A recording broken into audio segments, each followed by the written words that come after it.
Welcome back to another edition of the B4evaKool podcast. My name is Rex45, and we got the boys in the building tonight. We're gonna have some fun.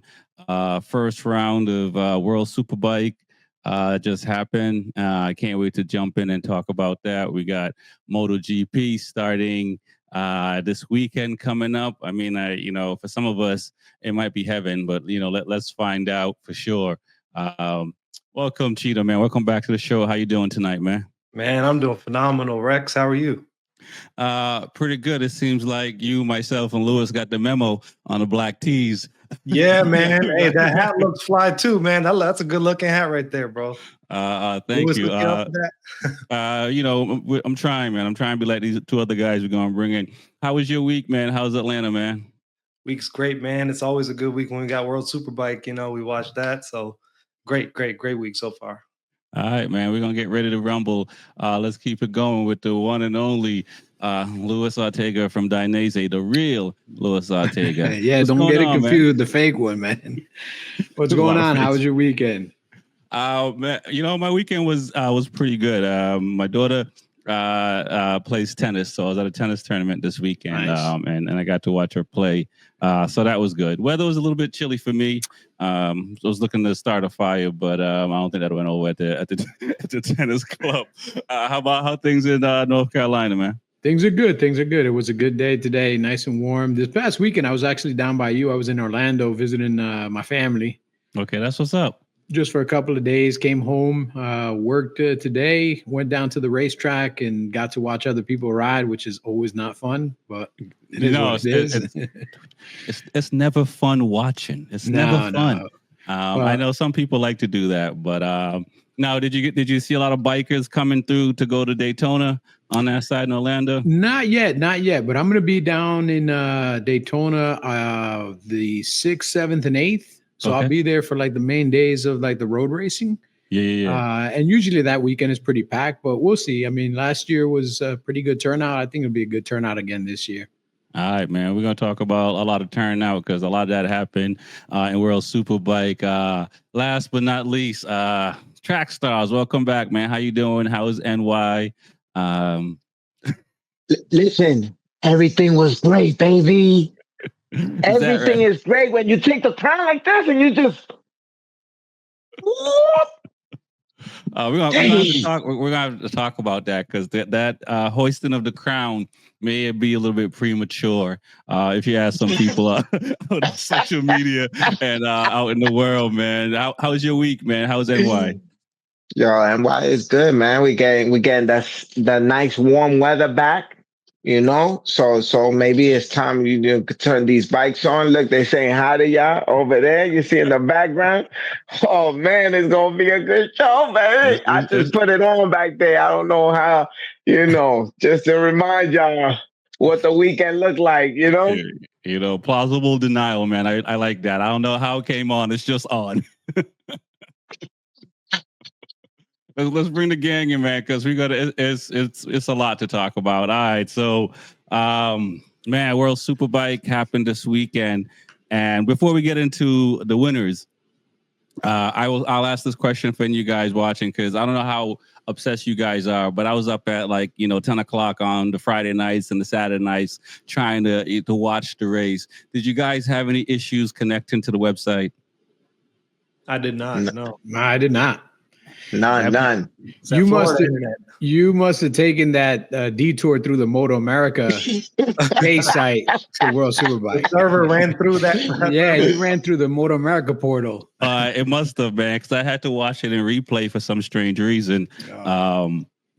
When the race was already over, so I was up at 2 a.m. watching the races and the practice sessions. Let's talk about that. I don't know if all you guys got the catching into practice sessions and stuff like that of the weekend. Let's talk about that. There were some big crashes. It seems like some people are in a little bit of trouble in the beginning. It seems like there's every other bike except for Ducati seems to be having a little bit of trouble. So I know, Cheetah, you didn't catch the practice sessions as much, but what are your thoughts on the lineup as far as the grid position? I mean, as far as for race one, Yeah, I mean, it was kind of what I expected in some ways, but some of the people were placed a little differently than what I expected. So I mean, as far as grid positions goes, it was on par, but where it would end up was the big question. So got you. And Lewis, you got to watch the practice sessions. What are your thoughts on some of these bikes? And I mean, obviously we saw what Ducati did, but you know, the Kawis and the Yamahas. I mean, is it a real trouble? For Yamaha, I think it's real trouble. Like, I think that's a, you know, there's a reason Toprak left, and there's a reason Jonathan Ray. I mean, he's a good rider. He didn't forget how to ride, but if you're a great rider on a mediocre bike, you got to overcome the shortcomings of the bike. And I think he's overriding the bike. And, you know, obviously you're seeing it in the results. You're seeing it in him crashing. Like, he hasn't been really known as a big crasher most of his life. But now, you know, it's becoming a little bit more apparent that he's trying to override what he's got because, you know, he's not on a great bike. I was pretty impressed with the Bimota. Mm-hmm. I was pretty impressed with what they were able to do, you know, considering where the other Kawasaki's are at and where the Bimota's at, like that, you know, that shows you that they have a really good package with the bike. Yo, my man, 9th and 10th place ain't no place for a crown, man. I think Trackstars is ready to talk about Ducati. So let's go there, man. I mean, I saw your text message saying that you know what the lottery number is going to be since you can pick winners. Did the qualifying happen the way you thought it would? And let's just jump into race one. Your thoughts on race one as well, Man. Out of respect to my good friend, as much as we fight, I mean, you gotta love this man. I didn't call him this weekend, you know, to announce anything, but you know, it was a tough race one. You know, it was scary. Have you ever seen people race like that, like in World Superbike, like so aggressively, elbow to elbow, 3 going wide through turns? That race one was vicious.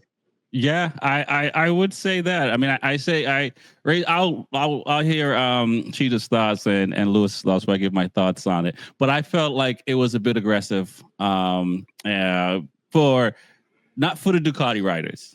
You know, I feel it was a bit more aggressive for other teams. What are your thoughts, Cheetah, on what Trackstars is saying about, you know, that did it resemble BSB a little bit? For sure, man, it was very aggressive, and I can't remember if that was the race. No, it was this next race. I'm jumping to the race where him and Bautista, Toprak and Bautista, got into that thing.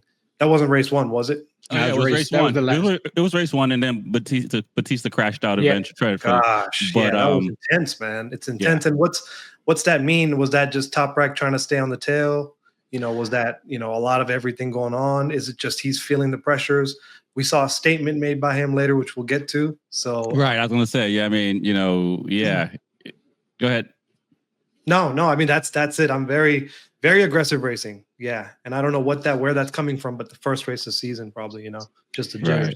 It's the first race, but it's also that track. That's a high-speed track. It doesn't have a lot of places where you can overtake on the brakes at a lower speed. Like, it really only has 2 slow corners.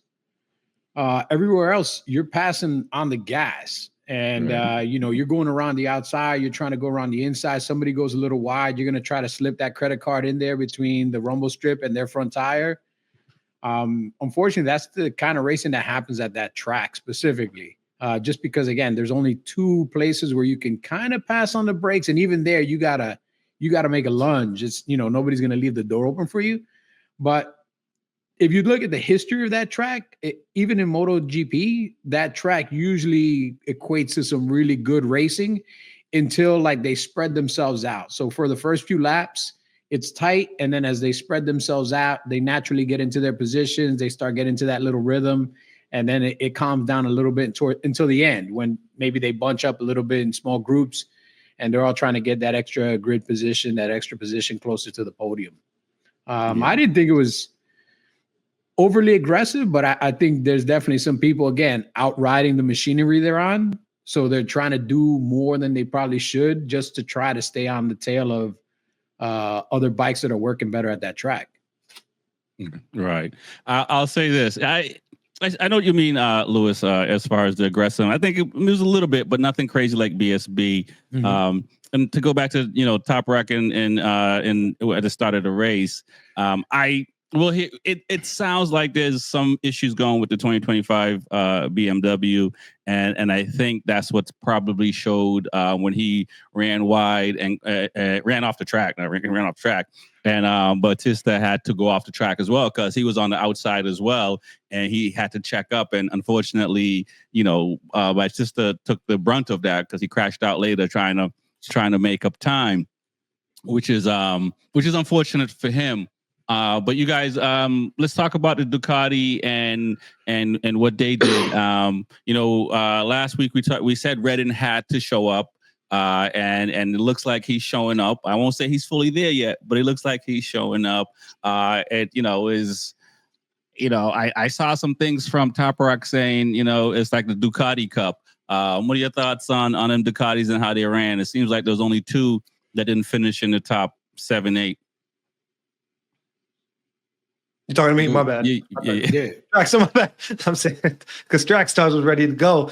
No, man, for sure. Let's talk about Redding for a second. You saw the mentality shift. Something, he's got a chip on his shoulder. He's chasing Top Rack into the pits when he's about 30 feet behind him. He catches eye to eye next to him going into the pits. Very aggressive. He's there. He's there mentally. You could see, I don't know if this was the perfect track for him, but I could see Bautista catching him in some sections and being a little faster in some sections. That may be a body shape thing with the height difference and all that fits him better, geometry thing. It could be a bunch of things, but he looked a lot better. And it was an amazing race. Well, I forget what we were talking about besides just all the Ducati riders. How about yourself, Lewis? Is it Redding that stood out to you? Anoni, Bautista? For the overall weekend, but just in the first race. For the overall weekend, the person that stood out was Bulaga. I said that he was going to come in there and he was going to do what he has to do, and Trackstars can put that look on his face all he wants, but who was on top of the podium all 3 times? I told you Bulaga is going to be the guy to beat this year on the Ducati. Right. Now that we've seen how the 25 BMW is reacting, it's going to be a tough road for a Top Rack. I hope he doesn't hurt himself trying to override the bike. Outside of Bulaga, all the Ducati riders look good, but that goes back to how much of that is the Ducatis and how much of that is the riders. Because Redding was on a BMW for a long time and he couldn't find a podium with a map. He was on a bunch of other bikes. Couldn't find a podium with a map, and now all of a sudden he's on a Ducati and he's in the top 7 or 8. And Trackstars think he's the next this is a second career is happening in front of us. And realistically, it is the Ducati Cup. 40% of the bikes on the grid are Ducatis. Wow. And Ducati's running last year's bike, not this year's bike. So they're running a bike that they already have a lot of data on, that they know how to go to all these tracks and start with a great baseline. And BMW is being forced to use their 2025 bike, and they're having a lot of problems. Their 2 riders are not putting it together well. I had a question. Go ahead. With BMW, was Top Rack the only one that had that frame last year? Or did the other BMWs get it? No. They all had them. And now none of them have that. So now they're on the 25 bike. Yeah, they're on the 25 bike, and by rules they can't use a 24 bike. What are your thoughts, Trackstars? I know Lewis is sitting here saying he called Bulaga.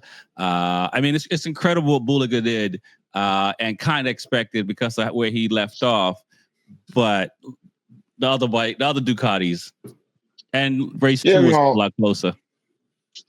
Listen, you nailed the donkey. You pinned the tail on the donkey. In this situation. Let's party with Lewis. Lewis is the donkey because he called the obvious. Come on, Bulaga is the choice. Yeah, we know that. Then why you pick Bautista? Bulaga. No, but hold on. All right. So what I said, Bautista's my guy. I'm going with Bautista. And I said that there's a gentleman on a new bike, running his own team. This guy is the rider/owner, Sam Lowe's? and that he Anoni? Anoni, Sam Lowe's, who you and there? I said that he was gonna show up and show out, and that's exactly what he did. My man, Scott Redding, baby. That was just incredible riding. You could tell he was, like I said, this guy has everything to gain and at the same time everything to lose. This is a new dad. And he's motivated like on a whole nother level. And you could tell straight from testing that this was gonna be, he's home. He loves the Ducati. He did say some bad things about it, and like I've always said on this show, you cannot speak about one bike on the grid, and that's, you can never speak bad about Ducati. And luckily he got another opportunity to get back on the bike that he really feels comfortable on. And it showed. It showed on a super independent team, because you guys know that is a crazy combination that they got under the craziest circumstances. This guy's getting paid by Bonobo, which was the BMW he had the contract with, and now here they are on a Ducati, and he's picked a couple people to help him out, and here he is racing and in contention for a championship. I don't care that it's race one. This guy showed out. Okay, that's going a little bit too far, Rondell. Yeah. I mean, that's I mean, I'm a fan of Redding. He rocks 45. I rock 45. You know what I'm saying? I'm a huge fan of him. But Anoni and Petrucci, I mean, they got a lot more to say. At last year and since they've been in the series and so forth, is BMW in trouble? I mean, and I've heard things where people are saying, BMW is just trying to get to MotoGP next year and making excuses. Is it just the first round? No big deal. I mean, it's the round where they had the pit stops. And I mean, a lot of people gained, a lot of people lost in those pit stops. So is it just one of those weekends that you just don't even worry about because the season is long, or is Top Rock really upset with BMW? I would think he's a little upset overall. I think he's more upset with Ducati in itself too. It's too early to tell, I'm gonna say, because it's just race one, Australia. Not a lot of hard braking zones, like Lewis said. That one place, I think it's turn 4 or 5. They got that pinch up zone. That's where he ran into Bautista. So I think he's struggling a little bit. Still not 100% on health too. So it's still too early, but I know people are definitely writing BMW off now. Is it Lewis? Is it unfair the negative press that Ducati's getting? I mean, this is some straight hate going straight to Ducati, because I always keep saying it. Honda's got a lot of titles. Yamaha got a lot of titles, and there was nobody on Ducati screaming about, well, Honda needs this and Honda that and whatever. And Ducati only has 2 titles in World Superbike. 3. No. Ducati's got a lot of titles. If you go back in history, Ducati's got a lot of titles. Ducati was the bike to beat in the 90s and early 2000s. Yep. Like, you got to remember, they had a stretch there where they were just killing World Superbike. Right. And they didn't fall off until they introduced the Panigale. When they introduced the Panigale, that's when their whole program fell apart, because they tried to race something that wasn't proven. Bayless was the last person to win, though, right? Troy Bayless? No. The before Bautista, the last person to win, it might have been Troy Bayless on the 1198 R. Yeah, because remember, Jonathan Ray had 6 in a row. Yeah, and you know what I mean. So it was. But yeah, I think it might have been Troy Bayless. But no, it was Checa. Yeah, it was Checa, Troy Bayless. Like, it was that era of riders that were on the 1098, 1198 R. Right. Wasn't that 999 R was the one that won the most championships? No.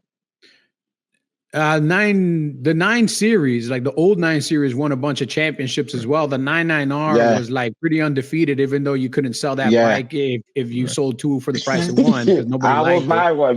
Right. But is it too much flack though for what Ducati's getting right now? It is but you need a bad guy. You need somebody to be the bad guy.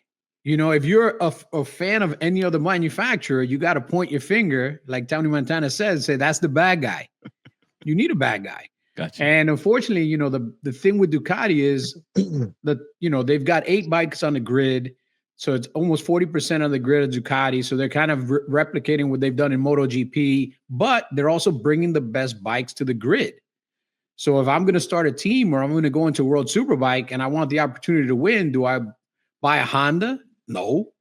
Do I buy a Yamaha? No. Do I buy a Kawasaki? No. So what's that? I'm not going to bring a Suzuki. So what's my option? A BMW or a Ducati, and Ducati has a better proven record over the past 4 or 5 years. So, you know, you go with the one that's helping people get to the front. You know, I hate to say it, but that's what it is. And that's part of the Ducati culture, unfortunately. And that's maybe another reason why people bring so much hate, is because a lot of people hate that Ducati culture. Right. You know, and you know, some people love it, but other people do hate it. They're like, oh, you know, they can't stand that Ducati culture. It's like that stuck up mentality. Yeah, listen, man, it seems like it. And they figured it out in the sprint race because it was Ducati 1, 2, and 3. We didn't see Redden on the podium track stars. Is this the year where an independent team have the opportunity to win the title, where they're pretty much all on the same bike as far as Ducati? Nah. And I'm going out on a limb and saying Ducati's going to win it this year. Track stars. Nah. You know, I'm definitely excited for Redding. I don't think this is the year he'll win the championship. My man, if and we'll talk. Y'all brought that subject up already a few times about Redding and Top Rack connecting. Your Top Rack was kind of all over the place, you know, during the races. I'm sorry, you know, and he made contact and he fell. Bautista stayed up. And like he did earlier, he put his hand up and apologized and kept on his race when he touched. I can't remember who was the other rider he touched with. Yeah. But listen, this was an aggressive week, and the point was to go out there and prove that you belong in the front. And a lot of people didn't start last year like they started this year. Number one person, Bautista. This guy came ready to race. Those 24 pounds looked like they was 2 pounds. Did you see the power on Bautista's bike on the straight? I might have seen a little bit there. It wasn't even fair. This guy was coming from Brooklyn to Washington Heights to pick up the Picapollo and the my man, he was just gone on another level. That bike was moving. I love that. From my understanding is that, Lewis, correct me if I'm wrong, there's no rev limit. They've removed the restrictions. For now. Well, since it's Ducati, they're never going to put them back because it's Ducati, and they don't want to piss Ducati off because Ducati is 80%, you know, is 40% of the grid. So that's one of the things when you have too many bikes on the grid, you also have a little bit too much power to swagger against those that are putting the rules together. So think about it. You only have 2 BMWs. How much noise can Top Rack and Vandermark make towards, like, you know, the FIM or Dorna to try to change the dynamics of what's happening versus I got another manufacturer that has 8 bikes on the grid, more bikes than anybody else. Am I going to piss that manufacturer off by changing rules that are going to make it a little harder for them? So this is one of the things that Top Rack was complaining about, where it's the Ducati Cup. Is like when you got that many people, you know, now they're also writing the rules or nudging the rules in their direction, in their favor. Well, it's a combination of that. Yeah, I was just going to say it's a combination of the Ducati's elevating right now and the BMW's not working like he wants it to. He's talking about it feels like it's on ice. It won't turn. It won't stop. So if he's feeling this way, it's still too early. He's not the strongest at this track, he said, but he said he's slower than last year. You know, so He had the choice, Cheetah. He had the choice. 24, 25. The only people who didn't have a choice on what bike they were gonna ride was Ducati, because there's no homologation for a 2025 V4R. There was no so these people who wanna, dibble and dabble and tip top and tippy toe through the cracks, not to break eggshells. Yo, break them, because you slipping on your own yoke. You chose the 25. You knew that it wasn't. They knew that the suspension wasn't as good as it was previously. He knew that what he talked about, the frame, Lewis, not being some type of frame that. Listen, all excuses. You made your choice. Die with it or win with it. One of the two. Eggs are too expensive to be breaking, so don't break no eggs, man. Right. Yeah, you ain't right. Yeah, I kind of agree with you, Track Stars, a bit on the complaining fact, and especially so early in the season, and maybe he's taking a little bit out of Scott Redding's book. If you say it in front of the mic, people run with it, and who knows, they can affect change that way. I'll say I enjoyed the overall weekend. There was some crashes that, Vandermark crashing, that was crazy. We see that. Ray's out for the week for at least the next round, because Augusto Fernandez is going to step in for Portimao round. Ika Ono, which is one of my favorite riders. I mean, this man, he's like Anthony Davis, man. I mean, this guy, he hurt himself, and that's unfortunate. We see that with the pit stops, a lot of the riders felt like they didn't need to change tires in between it for the race and stuff like that. Is it a concern with the new second year on the surface, new surface out there in Phillip Island? We saw some of those high-end crashes, even some in the super sport class, with some of these guys look like they got sucked in the draft on the straight. Any concern with safety or just it's just normal racing weekend? I mean, year two, they should be good. It should be good if the track's been used up. I mean, we had that same issue at Barber where there was a new track, Moto America that year, eating up tires left and right, could not get it to work at any temperature, any PSI, any time of the day. And but the next year was fine. Now the tires are like butter. So I don't know. It should be good. It just depends on, how much rubber they've laid down, how much they've smoothened off those sharp edges of the asphalt. So I don't know. What are your thoughts, Lewis? No, I think, again, Phillip Island's an anomaly. The weather there, the conditions there, everything is just different at Phillip Island. I think after this race, Portimao, is a European track. It's a well-bedded-in track.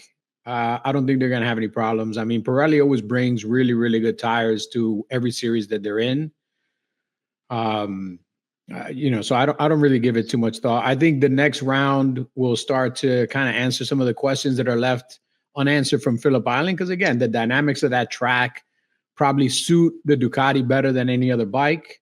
So maybe at the next track where we got a couple of hard braking zones and we got a couple of other types of corners that you don't see at Phillip Island, maybe you start to see the BMW coming back and you start to see maybe a couple of weaker points for some of the Ducatis. I like having Phillip Island at the beginning of the year, though. I think that's really, really good, because if you look at when MotoGP goes to Phillip Island at the end of the season, it's always a shit show. It's always raining. It's always cold. It's super hot. It's just so unpredictable. This time of year, the weather's a little bit more predictable. The conditions are a little bit more predictable. Nobody was out there one day in a parka and the next day, in their rain gear, and the next day in a t-shirt. Track stars, man. Who has the most to lose between these riders that are funding the part-time owners of the team? Annoni, Redding, or Petrucci? I'll throw them in there because they all were. Redding didn't make the podium, but they were both close. Who has to have a winning season this year? We know Redding has to have it. We know that. That's a fact. Don't put too many eyes on people like Inione and Petrucci. They're gonna be there. Obviously, the World Superbike has turned into I no longer ride in MotoGP, and I'm going to World Superbike. You know, I've aged out of there, and I've come here to dominate. And this is a fact. The people that we have to worry about is those people who came through World Superbike and never made it to MotoGP. Those are the names that we have to worry about. We have to worry about people like Chavi Vierge. We have to worry about Ika Lukuono, Ikawono, Ribe, our 17-time champion from the Kawasaki team. Kawasaki is no longer even relevant. Now they have to call it B-Moto, baby, and put the young guns on there. These aging out riders are the ones that that came through World Superbike, never made it to MotoGP. These are the guys who have to be worried about they see, because Super Sport, baby, Super Sport. Did you watch that? That was the movie. That was the movie, and these kids, that we want to see them on the super bikes, and they can't wait. You talk about aggressive in World Superbike, World Super Sport. They were 4 wide through the corners, man. They coming up, and these guys is getting out or bring on more MotoGP riders. What you want? Let's talk about that. The Yamahas look really well. The R9, I'm almost ready to put my R6 up for sale, man. Relax. Too soon, Cheetah. What do you guys thoughts on the World Super Sport? Man, I didn't even get to catch it, man. I didn't even get to catch it, so I'm about to watch it after this. I literally had work. I was trying to catch it during work today. I couldn't even catch it, man. No worries, man. Lewis, what are your thoughts, man? I mean, I was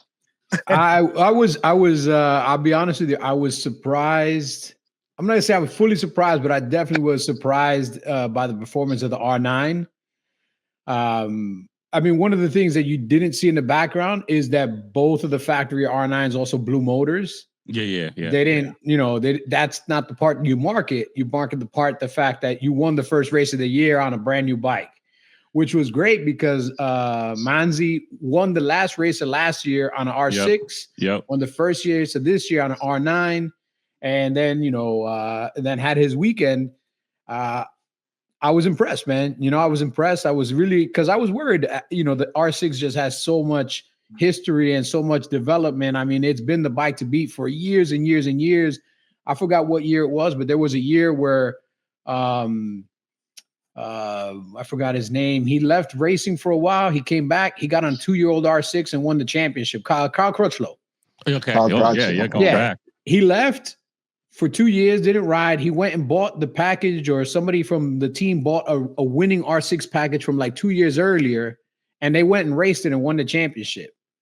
And that's because the R6 has just been that beast in that class. And now with all these changes, allowing different engine configurations, different CCs and so forth, the pressure was really on Yamaha. What are you guys going to do to stay relevant in this class that you've dominated for the past 2 decades almost? And, they did well. They've come out with the R9. Again, I think it's going to take some more development time. Obviously, they oversprung these motors. That's why they blew up. But for everybody that was out there saying, oh, this new bike's going to be a turd and they should have never got rid of the R6 and blah, blah, blah, blah, blah. And all these people that are, like I put it online, all these people that have been holding on to R6s and selling them for 3 times what they're worth. As soon as the R9 won, they were like, oh, man. There was that meme from Tiger King. I'm never going to financially recover from this because how am I going to sell all these R6s for 3 times the value? And it just proved that the R9 can actually be as good as the R6. Right. Damn. And I'll leave it on okay, the Ducatis are on rookies are on the Ducatis, but the V2s didn't look as competitive. I mean, they were up there, but those guys. What? Come on, go man. Ahead. Yo, and y'all don't get that, and that's my problem.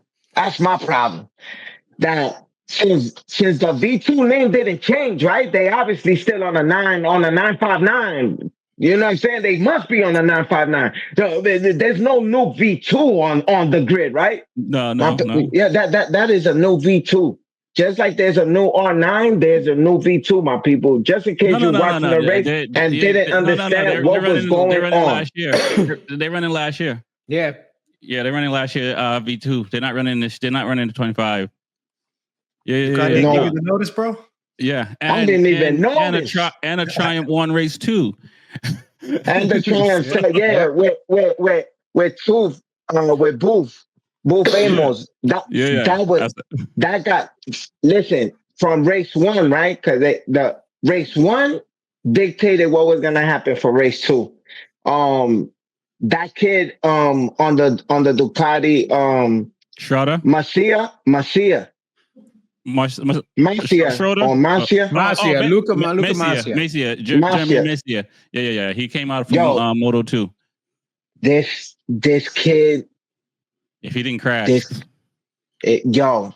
oh my God! I was just watching him go through the grid, and him and Booth Amos kind of went through the grid together, all the way to the front, and then they battling for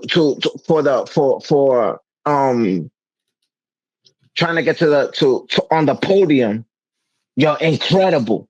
So then you already know that race 2, these guys are gonna be in the mix again. And the race 2 was even better. Unfortunately, Masia crashes out. Yeah. Under the dumbest situation, because I think he got sucked in. He just in the draft. I think he just got sucked in. No, yeah, but you gotta have. I mean, number one, Lewis, you were right on the money last week when you said pitting in is gonna change the game. It played such an important factor, and I hope that this becomes a thing, because it was really cool for people to figure out timing, when to pit out, know what's gonna be in front of you, know the probability of you end up behind a certain individual you don't want to be behind. Because this is what happened to Masia. He pits in at the right time, because he pitted in early. He follows in the leader. They go into the pit and they pit out at the right time too, because they're only letting the slower group in front. And this is exactly what pulls Masia into the rider, and he crashes, taking himself out and the rider in front of him. The kid Booth is so smart that he knew he had to just wait until the right time to pass these slower riders. Masia was too trying to get to the front. So maybe a little premature ejaculation, couldn't wait. A little bit. But it was incredible, and Lewis' name was just in my head saying, the pit is gonna play a super factor, and it's gonna be a cool thing. I was worried about it, but MotoGP needs to take a little bit of this. Moto America too. I really liked it. Well, it's only at Phillip Island so far with the pit, and unless it's possibly rain or something like that. But it was very entertaining to watch the overall weekend. Unfortunate for those guys that crashed out, which is the downside. I mean, I'm a big fan of Schroeder as well. I'm also Schroeder, and some people are going to be healing up and hopefully coming back pretty soon. But we got MotoGP coming up this weekend in Thailand. I don't know if you guys saw already that Jorge Martin, Track Stars boy, still on vacation. Is this a way for? I think he just hurt himself again. Yeah, I think he's missed a second round. Yeah. Doing what? How did he hurt himself again? I don't know. Fell off the toilet. I don't know if it's supposedly he hurt training. He hurt himself training. Yep. Yeah, he hurt himself training because they as soon as they announced that he was getting surgery so quick, that doctor must have been waiting on him because it was like as soon as he fell, took a flight to Spain, boom, they get the video of him going into the hospital straight into surgery, and like 3 days later they announced he can possibly make the first MotoGP round, Thailand round. Wow. Oh my God. And this guy goes and then actually tries to really train on a motorcycle. I figured he would train like physically just to get into shape, but actually make the round and see how he feels. Mark Marquez did that once. I don't know if you remember that. He had gotten hurt. I believe it was with the arm when he broke it up here. Mm-hmm. And he was they said that he can possibly make the next round. And the guy was getting physically fit, and he goes out and does the qualifying, and he said, no, I'm not gonna be able to ride. That's what Jorge Martin should have done. You can't risk this situation. You got the number one plate on the Aprilia, who put everything, every single dollar that they had, every single opportunity to make sure that you got a competitive bike this year. You had to be smart and hold yourself, control yourself, not get on a bike until the MotoGP round and see if you're fit. If you can, you ride. And if you can, you can. You wait for, but not re-hurt your other hand. Now you got two broken hands.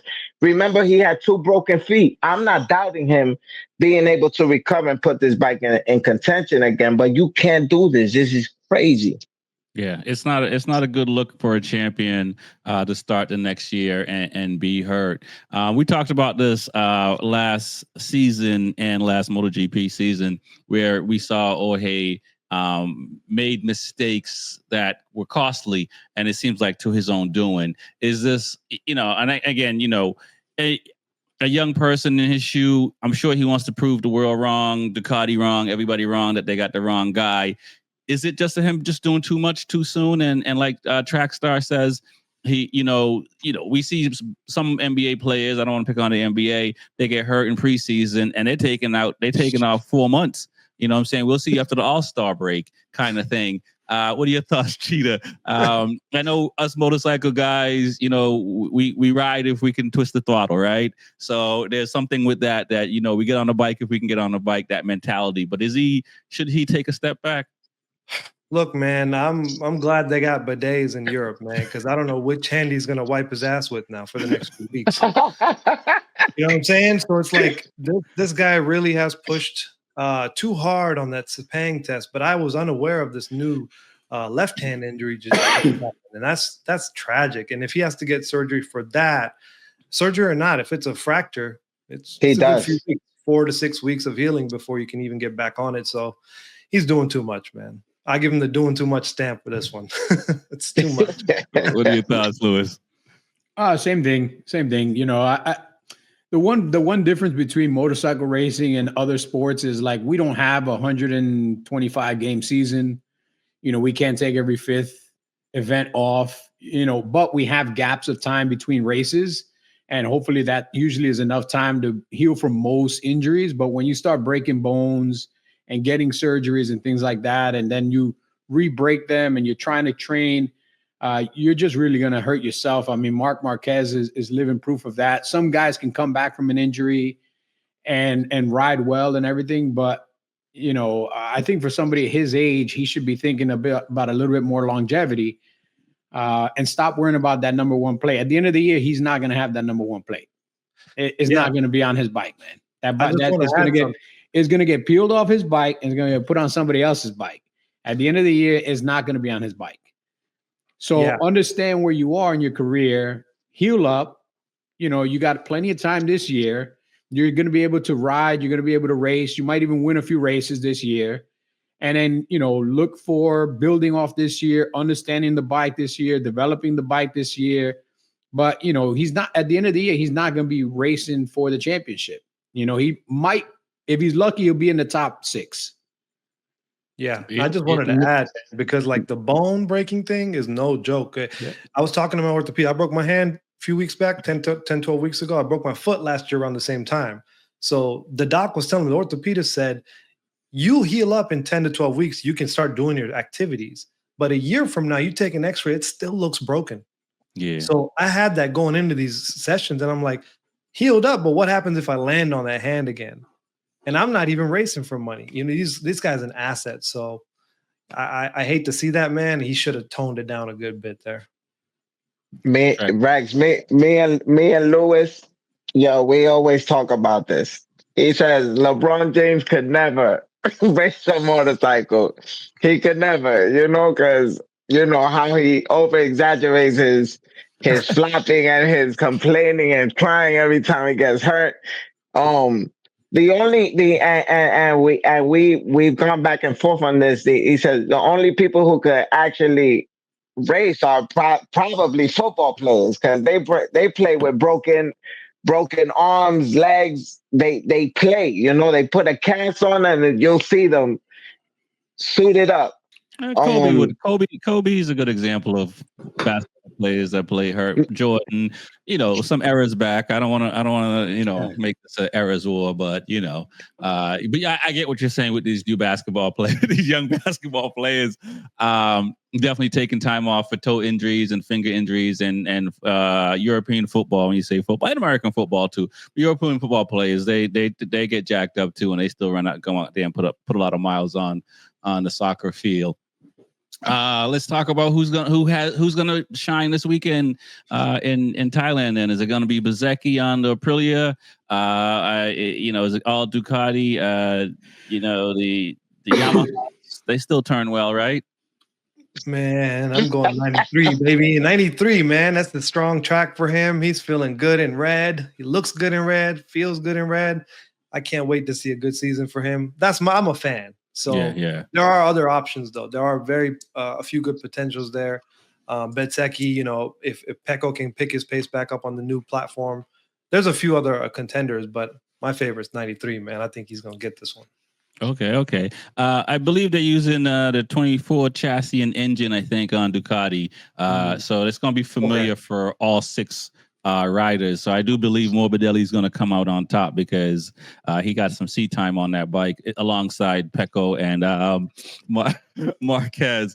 But what are your thoughts, Lewis? I mean, is it all Ducati or KTM is just holding back a little bit? Nah, that's going to be all Ducati lockout on the podium. What combination of Ducati? That's going to be the interesting part because now everybody's on the same bike. Whereas last year the factory team and a couple of guys were on the 24 bike, everybody else was on the 23 bike. Right. Now everybody's on the 24 bike, so it levels the playing field. But with that said, the factory team always has a little extra. Don't believe the hype. Like they're always going to have the up, down, left, right code. So they're always going to have that little bit extra. So, I definitely see it's going to be a Ducati lockout. It's just what order is the Ducati going to be? Personally, again, I'm also a Marquez fan. I would love to see him start the year with a W. A lot of people have said that it looked like he was sandbagging in a lot of the early trials on the bike, and like he was holding back, like. So maybe he's just looking to see what he can do with this new bike, what it does differently. Some of the feedback that they've gotten where Bagnaia is looking at Marquez's data, like I'm trying to figure out how he does that. All right, so track stars. We hear these two guys are team Marquez. I've seen Marquez starting to talk, and it sounds like he might have went to Rome, went to the Vatican. He's doing the peace talk. He's doing the team talk so far. Are you converting a little bit as well to the Marquez thing? Is the talk show? Come on, Rex. You sounded like Smitty out here, man. You know what I'm saying? I was thinking like this. You sounded like Smitty out here, man. Okay. I'm just asking because we like to play team ball, right? There is no team in Ducati right now. There is no team. You heard it. We're gonna work together. We're gonna work together until testing ends. Testing has ended. Finish him, Mortal Kombat style. So it's time for Marquez to use Bagnaia as a berm, bump his ass off the track, old school Honda style, and take off. Let's talk about that. There's been one person that has been dragged by his team in front of his wife, okay, for not being aggressive enough. You know, for losing a championship, being a factory team to a non-factory team, there's been one person that's been belittled, and he is a two-time champion. He's coming for blood. He's coming for blood, and I'm telling you, there's gonna be a different. Jesus Christ! He's a two-time champion. I mean, yeah. He won the Moto2 championship back to back, if I remember, right, Rex? Like, he dominated for like 2 years. You know who I'm talking about. And then there's another guy that's like a 8-time champion. That's next to a 2-time champion. Hey, boy, got an 8 ball, man. What you talking about? And he's looking for a 9-time champion. You saw him hit that pool ball when he won the 8th one, right into the hole. I cannot believe that 2-time champion. He likes to fold like a cheap Italian suit. That's why he lost to a non-factory rider, because every time he had opportunity to step away, he threw it into the trash. And then he blamed this person. He blamed that person. Oh, this person hit me. This happened here. Like, yo, my man, it's racing, not letting you go by. Fairness, if it was letting you go by, it wouldn't be racing. Everyone lost to a satellite team. Yo, listen, I cannot believe. You know, I understand Cheetah. I understand Lewis, Rex. You out of line. Hey, I can only go for you right now. You hear me? I got Ducati long enough to drink the Kool-Aid long enough, man. Maybe in another year, maybe he might have drank enough of Ducati Kool-Aid to agree with you. He still has a clear mind and understands the reality of the situation. But I'm telling you right now, it's definitely gonna be Pecco in front of Mark. It's definitely gonna be. Come on. And then Pecco will make a mistake, because that's what he does. Lewis, remember what? In training, in testing, Pecco never got to do a race simulation. And he was tenths off of Marquez time, who did race simulation. Who is sandbagging? Who is sandbagging and who? Nah. I'm telling you, just remember that detail. And I'm gonna tell you who's gonna be. Like, I called Scott Redding. I'm gonna tell you who's gonna be the ridiculous, bro. He's gonna say something completely ridiculous. Let's hear it. Tony Elias. Say something ridiculous, bro. Something really out of like Alex Marquez. I gotta actually agree with him. Yeah, that's Alex Marquez. Like, I think if there's going to be 3 Ducatis on the podium, Alex has a real good chance of being that 3rd Ducati, man. He looked really good at Sepang. Yeah. We'll see what he looks like at Buriram. Yeah, and third year on the Ducati, right? So exactly. Cheetah, and remember, if you're a Marquez fan, I'm not even going to talk to Lewis right now because he won't hear me out. Regardless, he won't hear me. But Cheetah, listen to me. I'm talking to you. You, Cheetah. Alex Marquez sacrificed himself for his brother. He did. I think he is no longer on the team. They're gonna set him loose. Right. You.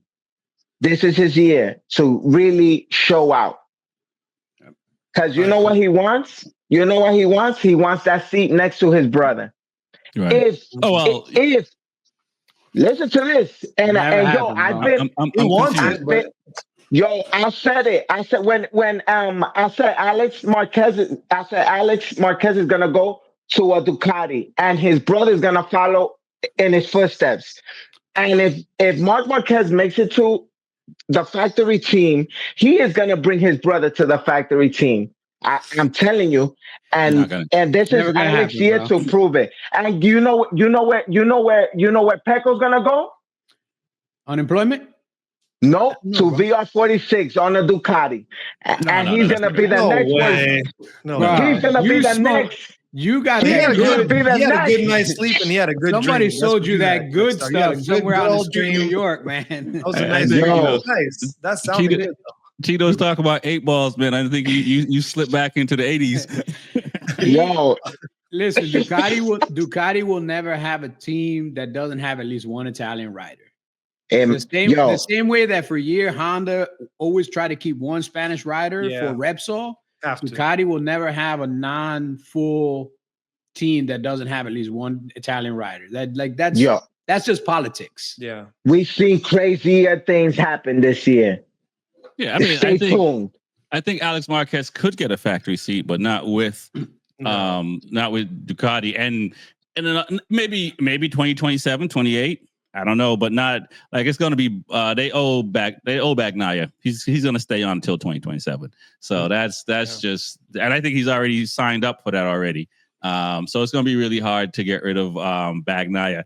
An interesting thing though is that, as you say, you know, Alex Marquez not being his brother on the same team, because I'm pretty sure Marc Marquez was getting parts that he might not have got, maybe got more options. Just Marc Marquez's dad was in his box more than what he was in Alex Marquez's box.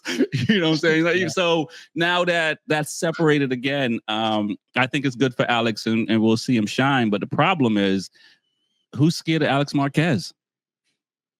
No, they should. Nobody. They should be though. They should be. Because he's a Moto2 champ too, right, Cheetah? He is. Yep. Oh yeah. Oh yeah. Yes, he is. He should be. So he knows how to win. So he's double. And he knows how to win. Yep. Yeah, he's a champ going, and he's bringing that heat. And Track Stars, I don't see him going to any other factory team besides a Ducati team, and I don't think he has that opportunity anytime soon or coming up. I think they've got enough stars in the seats and potential stars coming back. You know, I mean, one of my dreams would be to see our star Jorge end up on a Ducati factory seat one day, but that's a far-fetched thing because he didn't get that shot, and now he's trying to prove himself. You know what I'm saying? Like, constantly want to come back, but yeah, I mean, it's going to be interesting with Alex to see for sure if he can bring that heat and really get some podiums in there to start drawing some heat. Yeah, I think the chances of Martin ever getting a factory Ducati seat are very, very slim after everything that's happened. I think Alex Marquez might get a factory seat, but it won't be with Ducati. It might be with like Yamaha or somebody else at some point. If the talent starts to show, if he starts to show in the results, and I think it'll show this year because, like everybody said, last year the attention was mainly on his brother.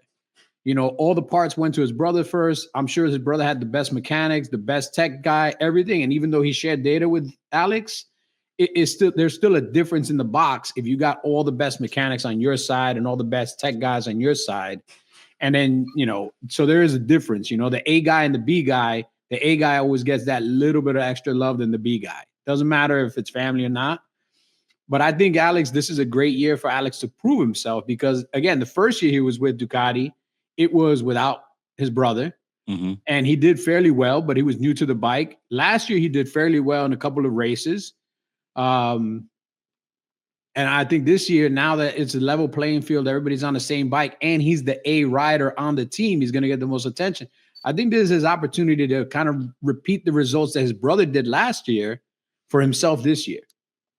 Yeah, I don't think he's not as talented as Mark. I think, Mark is just that next level of talent, but Alex is still a very, very talented, competent rider. I mean, he is a multi-time champion for a reason.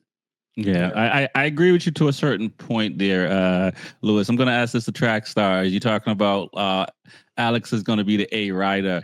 Fermin Aldeguer is like Pedro Acosta. I mean, he had a bad year, and he is like Pedro Acosta. So if he does show up in MotoGP like Pedro did, how long is Alex going to be the A rider?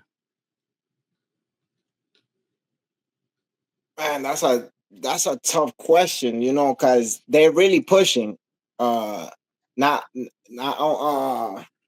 really pushing these young riders. And Alex, as young as he is, he's not a young rider anymore. He's already gotten his feet wet. He's switched motorcycles, motorcycle teams. He's considered an experienced person and a staple in MotoGP at this point. Like we say, he's a two-time champion. Right now it's about him continuing to grow on his legacy and actually win a MotoGP championship now. Meanwhile, these kids, these younger guys, they're out here to prove themselves and really show their growth. I think Alex is next. you know, in MotoGP. I think his brother will be still dominant, but he'll be coming up soon, and be able to somewhat hang with his brother and other MotoGP champions that are currently champions.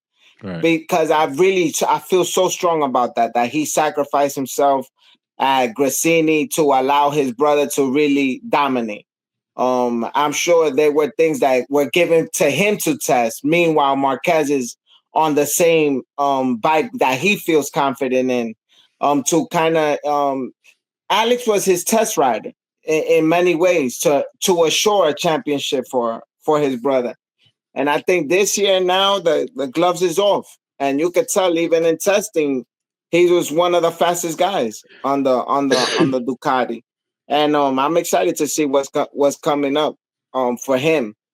These other guys they got plenty time to make a name for themselves, and their names are already hot. Eyes is already on them. Right, so right. But if Furman Aldeguer comes out and have a rookie season similar to Pedro, I mean, we see Pedro's second year on a factory seat. So I'm just saying, and I believe that Furman Aldeguer is the same type of rider as Pedro. I mean, like he was killing the European League when Pedro was a rookie in Moto3. I mean, the first year in Moto2 for him, he didn't start showing up until the end of the year. And last year, I don't know what happened because I think that contract got to him. But he has the potential to be a Pedro Acosta. Man, to Cheetah's point, is all gonna be about these guys staying healthy, not breaking bones, and being accessible to ride. That's it. Okay. That's what's up. So have we called it for the weekend? Who's winning? Is it Marquez, Bagnaia? I haven't decided. I can't even say that right with the straight face, man. Bagnaia. Can't. I'm looking forward to what happened. I try that again. I think Bezecchi's done well in Thailand. There's a lot of fast riders. I mean, they're on new bikes, but it's not a foregone conclusion that it's going to be Ducati on the first round. But you know, anything is possible. I don't think anybody will sweep. Let's put it that way. I think there'll be different winners for the different races. So I think the sprint race will have one winner and the full race will have a different winner. I don't think it'll be the same person going back to back. I don't think there's anybody that's going to really dominate this weekend. I think there'll be the same people that you know, I mean, it's the same guys always in the top five. Let's be honest, man. But I think it might be a mix of who's on the top of the box for the sprint race and who's at the top of the box for the full race. And again, weather conditions might throw a wrench in there. You know, if it starts to rain, all of a sudden, you know, Miller or somebody that's a rain specialist now looks like the greatest racer ever. The KTM will have an opportunity if it rains. Miller definitely have an opportunity if it rains. All the rain specialists will go to the front. Marquez will go to the front because he's a rain specialist. If it's a wet, dry condition, I mean, Marquez seems to always come through in the wet, dry conditions or when you have to switch bikes. For some reason, he just knows the timing of the weather better than anybody else. So it could be a fun weekend, man. I think it'll be interesting, but it definitely is going to be mainly Ducatis on the box, man. You concur, Track Stars and or Cheetah? Man, I feel like I'm gonna stick to who I said. I got Pecco, Marquez, and that's Mark, and then Alex. But I think that the real deal is gonna be everything racing behind those three guys. I think that's where the fun aspect is gonna be because I feel like this season we're just watching who wins first and second because we feel like we know it's between Pecco and Mark. I think everything else is really where the racing is gonna be exciting as well to watch because, like you said, we have all these young stars and we have kind of solidified people such as Bezecchi, Vinales.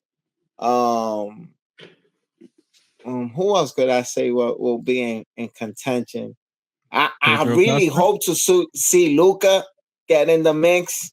And me, like, I really want to see the Honda move up in the game, but Okay. I'm not so confident. But I feel like the people that can surprise you for those fourth and fifth spot, I think, and that's where the gamble is. Like, if we were betting on one of those things, that's where you're gonna lose your money or gain some real money, because you calling out and saying Bezecchi is gonna come in fourth. That'll be major, and very possible. But so is an opportunity for someone like Acosta to really come in and upset you. You know, it's gonna be crazy. It's gonna be crazy, but that's where the racing's gonna be. Fourth place and third place is gonna feel like first and second.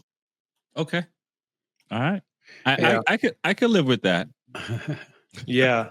Well, I mean, it's just I think we could bet the house safely on the top three being Ducati. I think which order it may come in is the question, but 4 or 5, like Trackstar says, is very interesting, and I'm curious to see who shows up there, because you got. I don't want to count out Quartararo. I mean, he did good. He did good in Sepang, and Burham got some long straights. You know, you got Bezzecchi, you got Morbidelli, all solid 4, 5, 6 contenders there. So I think it's more of a, we're gonna have 2 races. You know, we're gonna be watching top 3 and top 4, 5, 6 there. And I'm really curious to see how Alex even mixes it up there. So, but I think top 1 is, you know, there's only one top 1. Come on now. Come on now. You get out of here, man.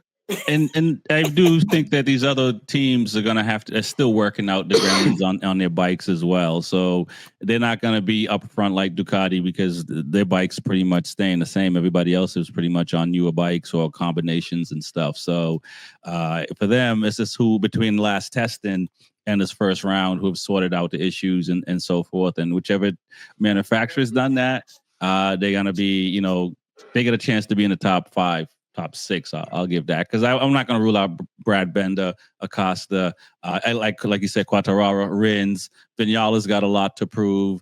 Bezzecchi got a lot to prove. Zacco. These are guys that you know, these are quick guys, and they may not have the package they want, but they're the ones that seem to be getting the most out of their bikes at last year and in testing so far. Let's, you know, I think this is a wrap for the show, man. I'm looking forward. Go ahead. I got one question, because I like to always put a question to everybody else on the way out. All right.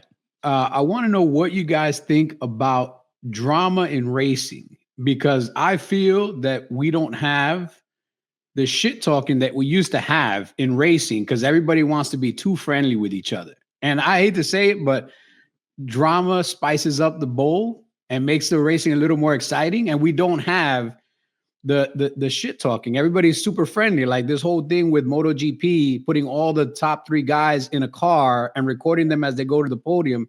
Maybe I don't like you, man. Maybe I don't want to be in the car with you. You know, like I think they're trying to make it too friendly. And I think about when I saw racing, or the racing that I felt that was the best, the most intense, is when the fans got involved because their rider had a rivalry against somebody else's rider, and they were vocal about it. You know, Sete Gibernau and Rossi fighting each other because of a hit at Spain. You know, Lorenzo and Rossi putting up a wall. You know, Rossi built his career off shit talking and stirring up the pot. And now it's like everybody's friends, man. And I don't know, is it me, or like I'm not enjoying it as much? Even in Moto America, like I know people in Moto America that legit don't like each other, but they won't vocalize it. Right. And I don't understand why not, because guess what? As a fan, I want to know that you don't like that guy, because you know what? I don't like that guy. And if you don't like that guy, now I like you for not liking that guy. Yeah, yeah. I'm the same way, man. You need that controversy. If not, put everyone in the same color helmet, same color leathers, and same color bike, same number. Can't tell who's who. Why do we need to know? Why do we need a personality, right? Because that's what sells. And sure, you might argue, okay, we don't need to go and fight outside of the track because we're fighting to death on the track. MMA fighters fight to death in the cage. They fight outside the ring too, in the press conference. And those are the ones that sell. The Mike Tyson fights, you remember? The ones he talked trash. I'm going to eat you alive. You know, that's what you remember. So I wish they would allow it. I'm sure there's a political sort of whole thing going on, language where you're not supposed to talk this way or that way. But gosh, I wish they would bring out a little more drama and, you know, just spice it up, like you said, man, because that is what sells. It's all the antagonizing that goes on, that the challenge, you know, and in reality TV, they have to create a fake challenge because they don't even have challenges.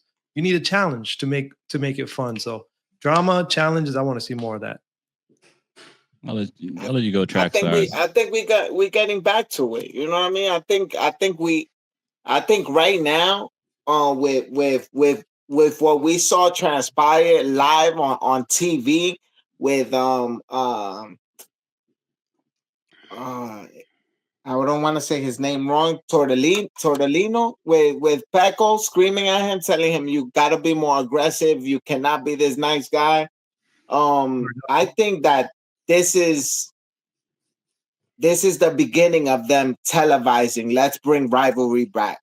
We know that there is a huge rivalry between Marc Marquez and Valentino Rossi. And Pecco's representation of VR46, his little protege is Pecco Bagnaia, you know, and he's gonna hold on to that card, and he's this year you're gonna see Rossi probably a lot next to Pecco, even more so than in the past years, because we always see that, right? He's always right there. And with this wall that got built, because there was a wall between Rossi and Lorenzo, and there's gonna be a wall between Marc Marquez and Pecco Bagnaia. So we're gonna see spice like on another level. We're gonna see we might see a round where Pecco and Marc go out due to a crash. I'm pretty sure it's gonna happen. We're gonna see a round where Marc takes out Pecco, and we're gonna see the return of that, Pecco taking out Marc, and we're gonna hear the announcement of Ducati not wanting this type of racing, you know, that it's a team. But the lines got drawn early, especially in testing when that was announced. We are only working together until testing finishes. It's gonna get spicy, like for real. So all that rivalry that we want to see, it's gonna come back. And Louis, you know that Moto America keeps it kind of official. Like we seen it live on TV with friends of ours. You know, like there's no sugarcoating who's the enemy and who are friends. Right. Nobody in Moto America is a good shit talker. In Moto America. That we know, Schultz, Gagne. Heron likes to put on a show in front of the camera. No, Heron's a straight. Heron is Conor McGregor level in Moto America. Yes, I don't know why he feels like that. That Heron is like this sugar coat, like he sprinkles sugar when he needs to and salt when he needs to. He does. This guy, bro, he went over to Bobby Fong last year because he knew the cameras were there, because he's trying to make clickbait. Heron is trying to make money off what he's doing, which is what I'm talking about. Yeah, he's doing the right thing. He's shit talking when he needs to shit talk so that he can build some media and content around it. Right. My problem is on the opposite side. Bobby Fong should have shit talked him back, and he didn't because he kept it a little too chill. And if that situation had been different, that would have been an opportunity for them to start a real rivalry that they both will benefit from, because it brings attention to both of them. Because not everybody's a Heron fan and not everybody's a Bobby fan. And if they start this spice the right way, now you can actually divide the fans. And some of them are going to go for Bobby. Some of them are going to go for Heron. And now you bring even more attention to the next round, because what happened after that shit talk incident? Everybody wanted to see what happened in the race. People were tuning in to see, let's see what happened in the race when Bobby and Heron are out there together. But it never happened because, again, it happened that one single instant. But because you're not supposed to shit talk, you're supposed to be friendly. I don't know if it's because, I mean, I think it's a different era. One part, and I don't think there's enough money in the sport like it used to be, where you could shit talk because you were making so much money that it was okay. I think people are concerned about their brand and not losing money, so that you're not seeing that shit talk like that you talked about. And also these new riders, they if they've been coming up together from their 9, 10, 11, 12, 13 years old in all these classes, it's hard to still be talking trash when you in the pros.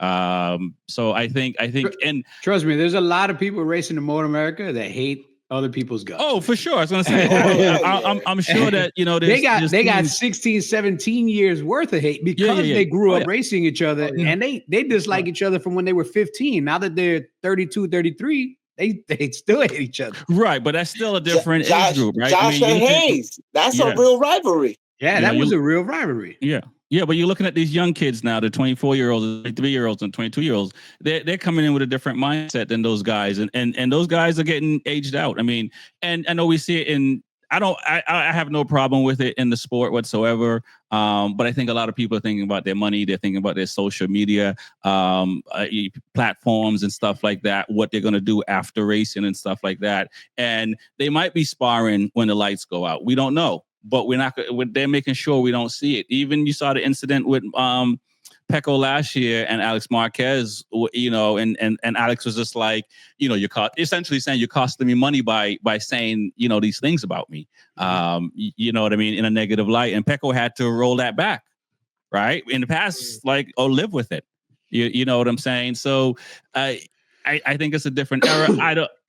I would watch it if it's not there. I'm saying? I'm from the tennis world, even though in the 80s that a lot of people talk trash, but it's a gentleman's game. It's and that kind of thing. So if you're out here winning all the time, so what? I don't necessarily need to hear the trash talking part of it, especially when we see, younger kids watching and seeing these things, you know what I mean, and thinking that you need to be that because let me throw my daughter in with her tennis and stuff like that.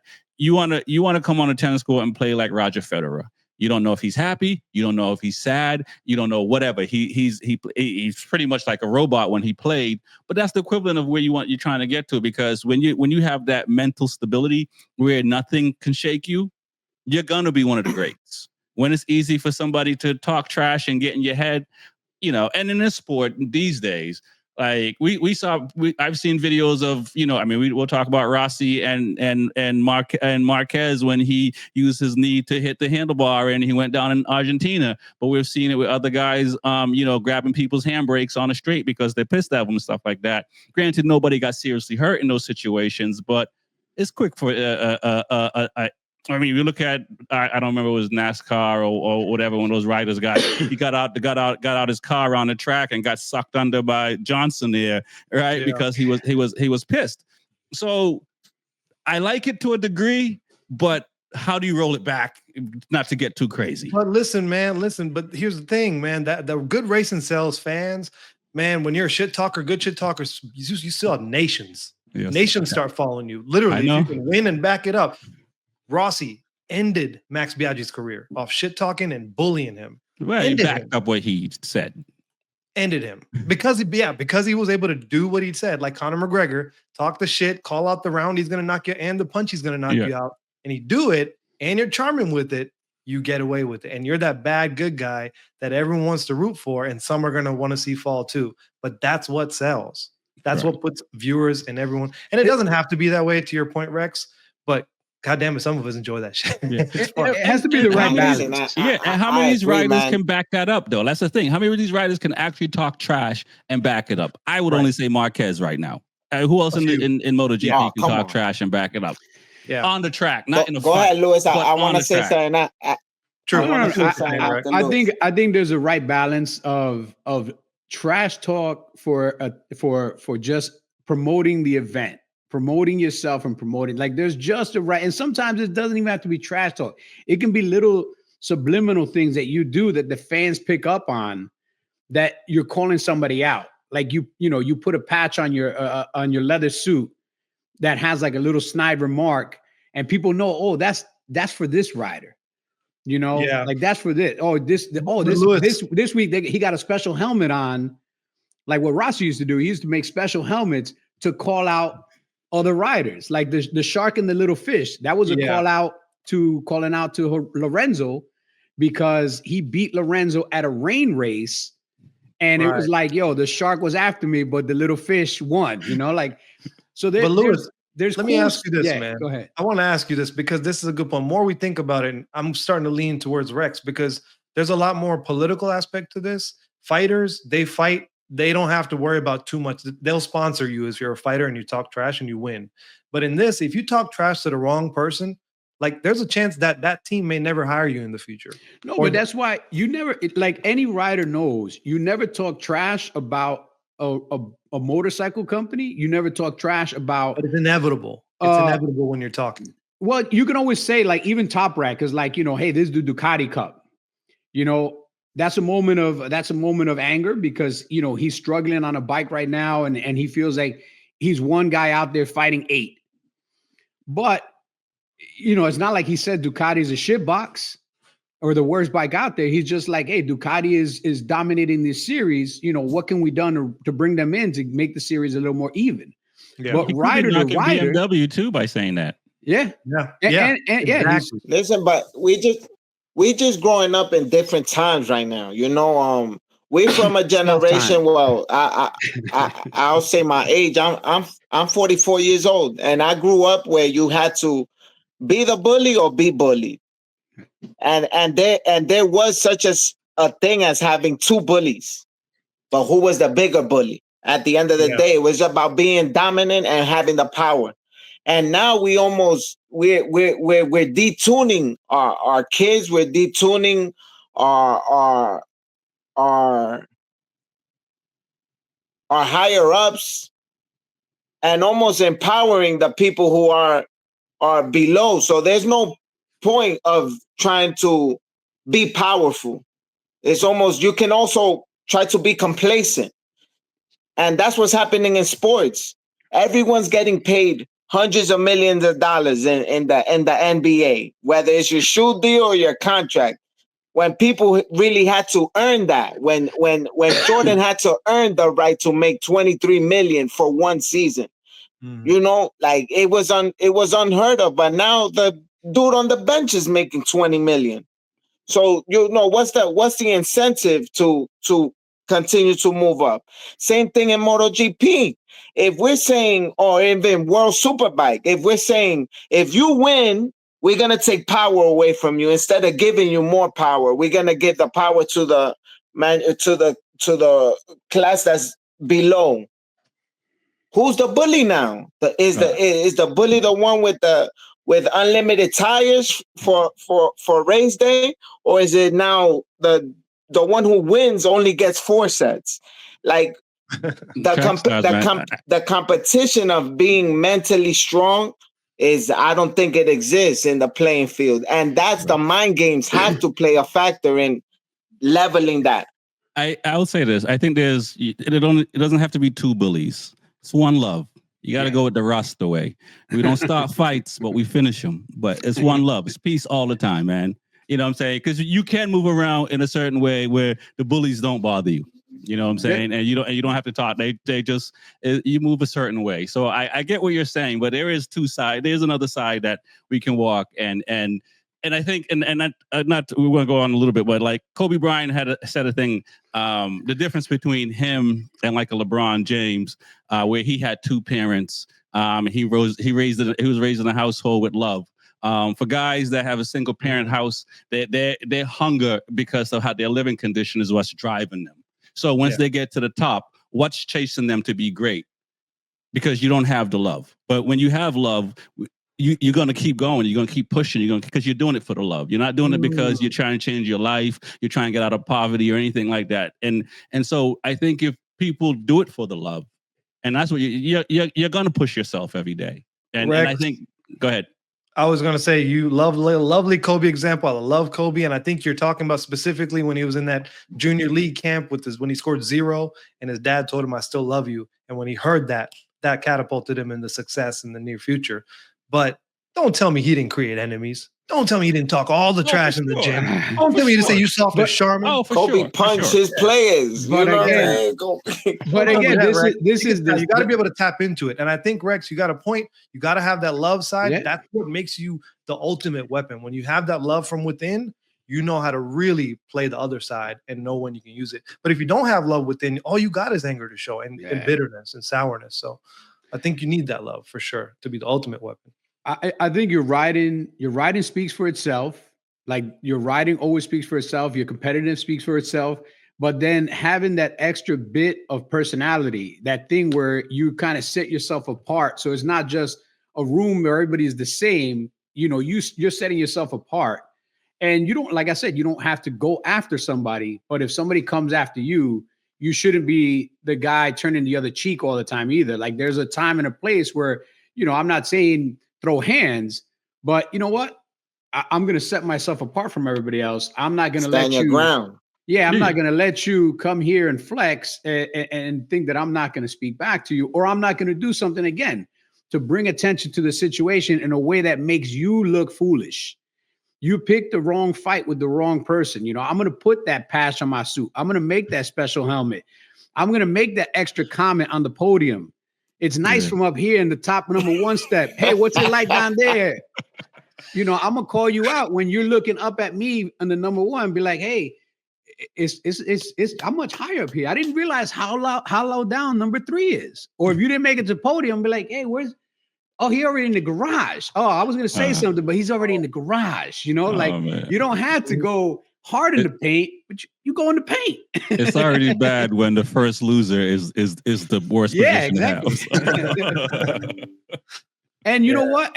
It's going to be on the other foot because you're not going to win every race. Right. So now you get a little bit of back and forth going. But again, you do it in a respectful way because you're just reiterating something that's there. Like you create artificial drama. I mean, we pay millions of dollars to watch reality TV. It's scripted.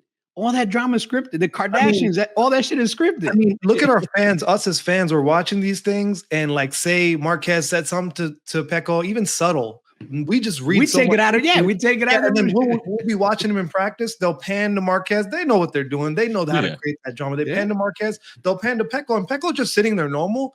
But we'll be like, oh, it got to him. It's in his head. He got him. Pecco's folding. That's what it creates that fun, man. The energy. It's like a movie playing out live. We're like, where's this movie gonna go? So, man, we paying for these memberships. MotoGP is $180. I think it is. To watch it a season. Moto America is $125. I don't know how much it is, but it's money. You know what I mean? Like it's not cheap to watch these things, and you want the drama. I mean, there is a lot of drama just with the manufacturing changes, but we want more. You know. Track stars, you got to buy some stocks in Limited Media Group, man, and so you be paying yourself. All right, man. Tell people how we can keep going forever. Tell people how they can find you, man. Man, it's just simple, man. Cheetah 740, Instagram, YouTube. Not a lot been posting lately, but races coming soon. Real Luis Ortega on Instagram, but send all my messages to Trackstar. He loves to answer how I'm right all the time.